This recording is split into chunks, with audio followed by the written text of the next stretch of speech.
जय माता दी।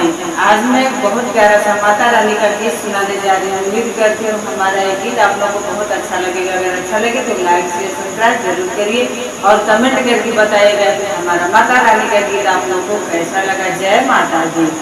ऊंची पहाड़िया पे कठिन चढ़ैया हो, ऊंची पहाड़िया पे कठिन चढ़ैया हो, जहाँ बसे मैया मारे सखी, जहाँ बसे मैया हमारे सखी। ऊंची पहाड़िया पे कठिन चढ़ैया हो, ऊंची पहाड़िया पे कठिन चढ़ैया हो, जहाँ बसे मैया हमारे सखी, जहाँ बसे मैया हमारे सखी। कहवा लगे मालिन गेंदा से गुलाबवा हो, कहवा लगे मालिन गेंदा से गुलाबवा हो, कहवा लगावा अड़हुल फूल मालिन, कहवा लगावा अड़हुल फूल मालिन। दुआरे लगे हम गेंदा से गुलाबवा हो, दुआरे लगे हम गेंदा से गुलाबवा हो, अंगने में अड़हुल के फूल माई, अंगने में अड़हुल के फूल माई।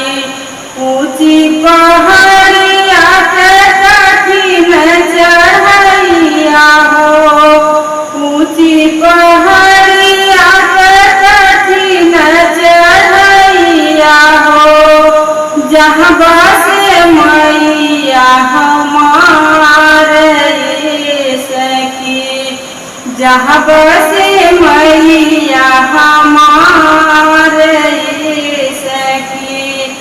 अंगना बहार में हमरा आसन लगई हो, अंगना बहार में हमरा आसन लगई हो, जहाँ बैठा मैया हमारे सखी, जहाँ बैठा मैया हमारे सखी।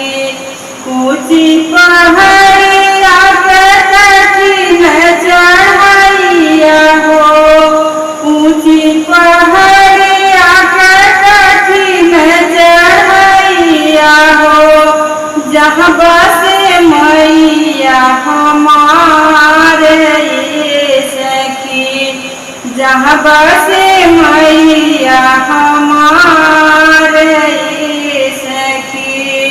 नारियल चुनरिया मैया तुम्हें चढ़ाई हो, नारियल चुनरिया मैया तुम्हें चढ़ाई हो, पूरा होई है मनवा के आस माई, पूरा हुई है मनवा के आस माई।